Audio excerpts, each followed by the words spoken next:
चालू हो गया।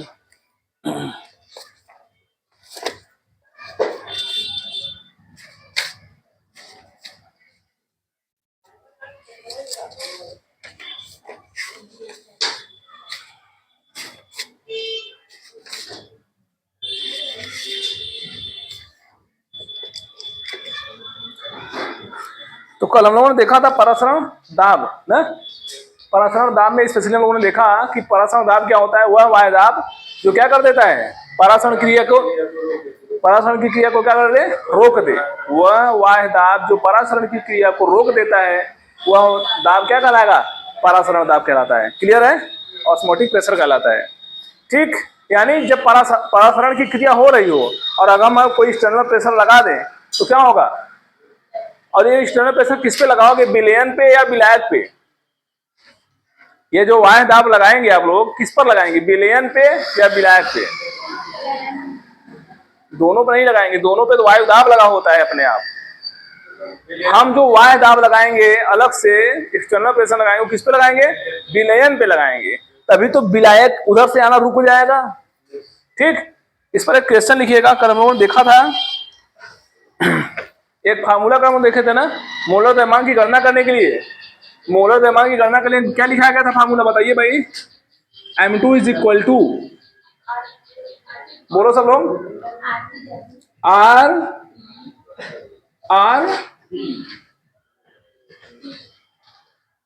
W2 का लेना होगा ना।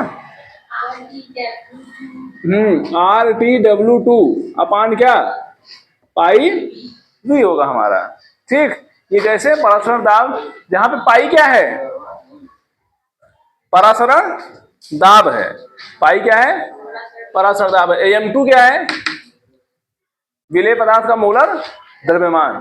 क्लियर है? इस पे क्वेश्चन लिखिएगा आप लोग, मैं बोल रहा हूं। ठीक, क्वेश्चन आपके एनसीईआरटी का 2.11, ठीक, 2.11 ग्रामर क्वेश्चन है एग्जाम्पल का, लिखिएगा इसमें।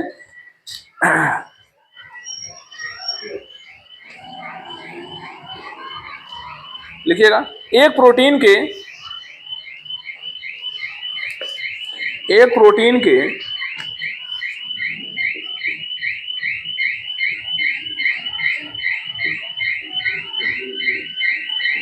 200 सेंटीमीटर क्यूब, यहां लिख रहा हूं ध्यान दीजिए, 200 सेंटीमीटर क्यूब जलीय विलयन में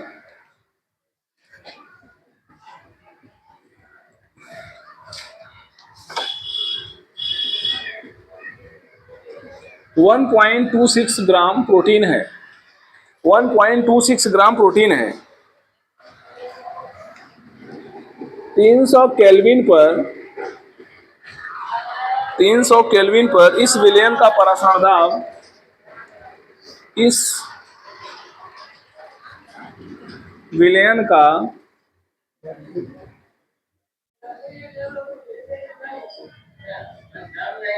परासरण दाब 2.57 इंटू 10⁻³ बार पाया गया,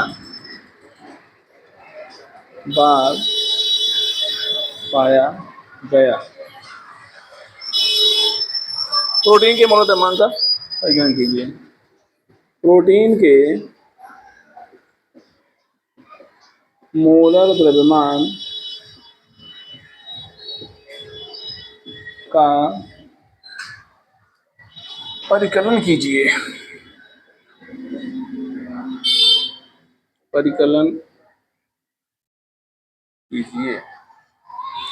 प्रोटीन के मोलर द्रव्यमान का परिकलन कीजिए। ठीक है,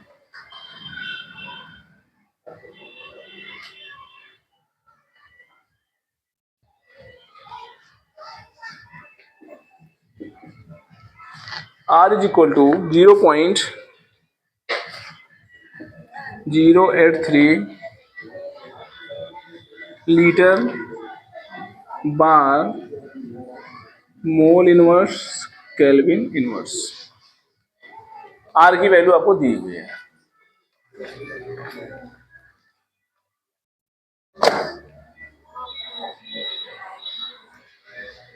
यही क्वेश्चन है हमारे सामने और हम इसकी सहायता से आराम से मोल द्रव्यमान की गणना कर सकते हैं।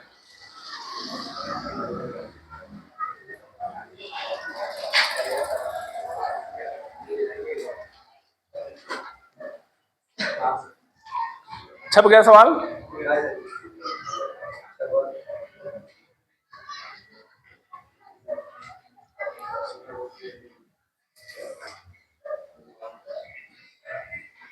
क्या हो गया?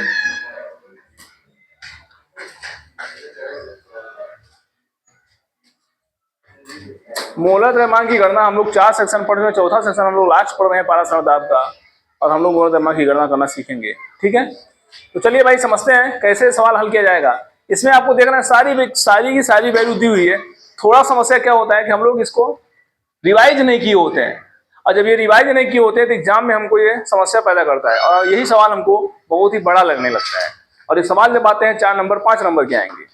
ठीक, और कुछ नहीं रहता है, केवल कोई सीधे फार्मूले पर अप्लाई करके रख देना होता है।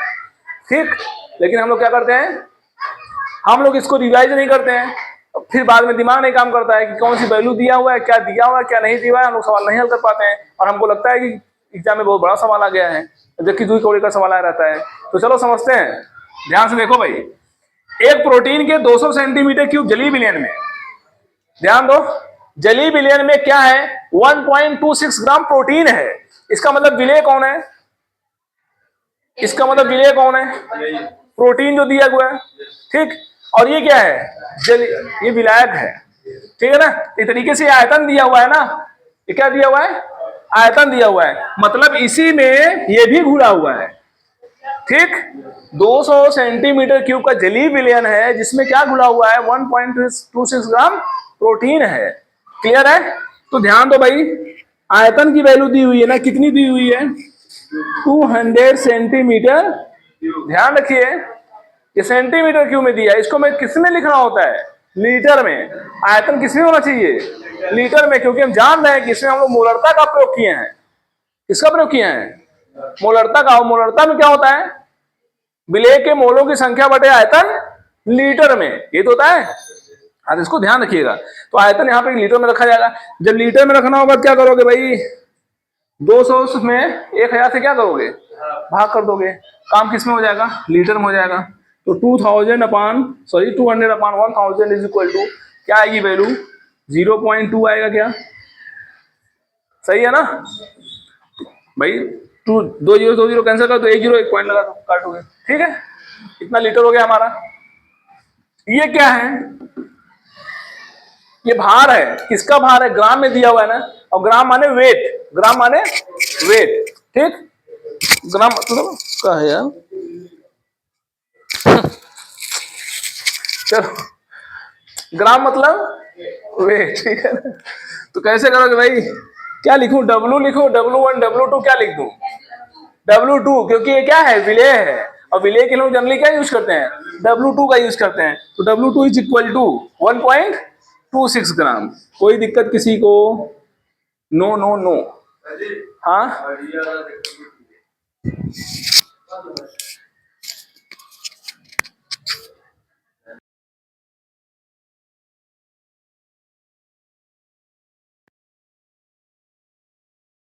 आवाज नहीं जा रही थी तो चलो, गिर गया था ना। ठीक है,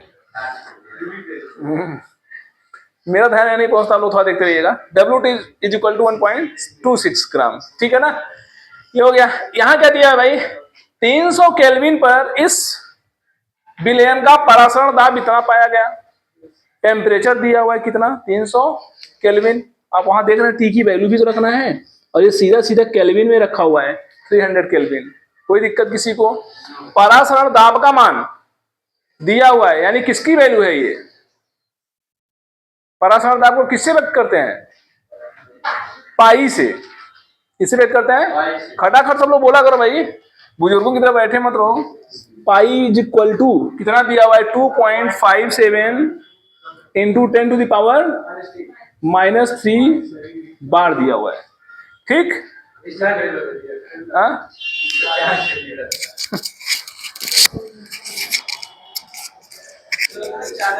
जल तो रहा है, बंद हो गया ये थे। हाँ? चालू किए थे।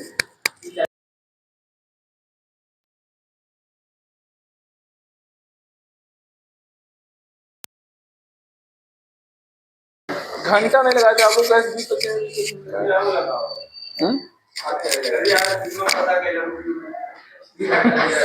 चलो आज रतिया भर लगा देंगे चार्ज में, ठीक है। फाइव इक्वल टू नहीं उड़ेगा नहीं, 2.57 चलो छोड़ो देखते रहो। ये तो हो गया हमारा, ठीक। पाई की वैल्यू हो गई। आगे कह रहा है प्रोटीन के मोलर द्रव्यमान की गणना करें। एक बात और देखो, यहाँ पे आर की वैल्यू दी हुई है। आर इज इक्वल टू कितना दिया, 0.083 लीटर बार मोल इनवर्स के केल्विन इनवर्स। ये वैल्यू किसकी है, आर की, ठीक। चलो अच्छा, आर की वैल्यू पता कहां से आती है, पीवी बराबर एनआरटी से। पीवी बराबर एनआरटी से यहां से आप क्या मानोगे, आर की वैल्यू निकालोगे तो पीवी अपान क्या आएगा, एनटी आएगा, समझ रहा ना। यही सब लोग यूनिट निकालते हैं इसका यहां से, ठीक है। तो अब क्या होगा हमारा भाई, अब सीधा वैल्यू फार्मूले में अप्लाई करो, आंसर ले लो, ठीक है ना। हम जानते हैं कि ऑस्मोटिक प्रेशर के लिए मोलर द्रव्यमान की गणना करने के लिए हमारे पास जो फार्मूला होता है क्या होता है, आर टी W2 अपान क्या, पाई इंटू वी। तो M2 इज इक्वल टू क्या होगा, आर की वैल्यू 0.083 इंटू टी की वैल्यू 300 है। टी की वैल्यू कितनी है, 300 है, तो 300 पुट करिए इंटू W2 की वैल्यू कितनी है, 1.26 ग्राम, 1.26 अपान पाई की वैल्यू कितनी है भाई, 2.57 into 10 power minus 2.57 into 10 to power minus 3 हो गई। और क्या है, वॉल्यूम कितना हुआ है, 0.2 लीटर इंटू 0.2। अब इसको आप लोग सॉल्व कर लेंगे। कैसे सॉल्व करेंगे, ये पॉइंट से पॉइंट कट देंगे, दो यहाँ है, दो यहाँ है, कट गया, ठीक है। अब क्यों बचा बोलो भाई, ये 10 पावर माइनस 3 को ऊपर भेज देते हैं, ठीक है ना। तो जब 10 पावर माइनस 3 को ऊपर भेजेंगे प्लस में हो जाएगा, और इसको दे दिए 3, ठीक। ये पूरा खत्म हो जाएगा, इसका दशमलव भी हट जाएगा, नहीं समझ आ रहा है। 10 की पावर माइनस 3 को ऊपर भेजोगे तो प्लस में होगा, 1000 ऊपर हुआ, 1000 का इसे मल्टीप्लाई करोगे 83 हो जाएगा, ये पक्का। तो मैं लिख रहा हूं यहाँ पे M2 is equal to 83 into कितना, ये बचा है ना अभी पूरा, हाँ इसको ज्यों का क्यों लिखो, इंटू 126 अपान कितना 257 इंटू 0.2, ठीक है। क्या है, ये दशमलव से दशमलव पॉइंट से पॉइंट कट गया ना, 2 अंक बाद यहाँ भी है, 2 अंक बाद यहाँ भी कट गए, ठीक। अब यहाँ केवल ये वाला पॉइंट बचा है, इस वाले पॉइंट के काटो, ऊपर एक जीरो बढ़ा दो, ये 4 जीरो हो जाएगा, 3000 कर दो उसको, ठीक।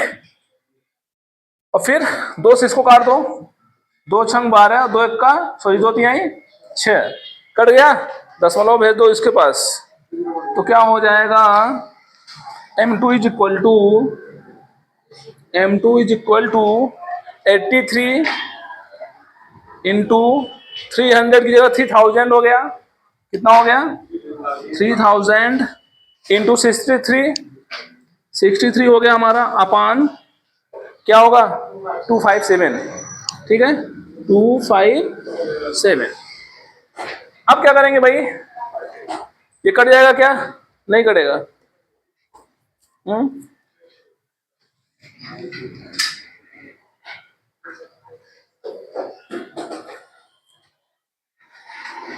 अब आप क्या करोगे, कुछ जुगाड़ करो, तीनों का मल्टीप्लाई कर दो, ठीक है ना। M2 इज इक्वल टू 3 3 9 और 3 8 24, ये हो गया इंटू 63, इंटू 1000 अपान क्या 257। अब इसका मल्टीप्लाई कर दो, इसका मल्टीप्लाई कर दो, मल्टीप्लाई करने के बाद इससे डिवाइड कर दो। ठीक, जो वैल्यू आएगी उसके साथ 1000 पावर लगा देना। समझ आया? तो ये वैल्यू कितनी आएगी 61.022। कितना आएगा भाई 61 पूरी वैल्यू आ जाएगी हमारा। हाँ बंद हो गया ग्राम। हाँ वो डिस्चार्ज हो गया।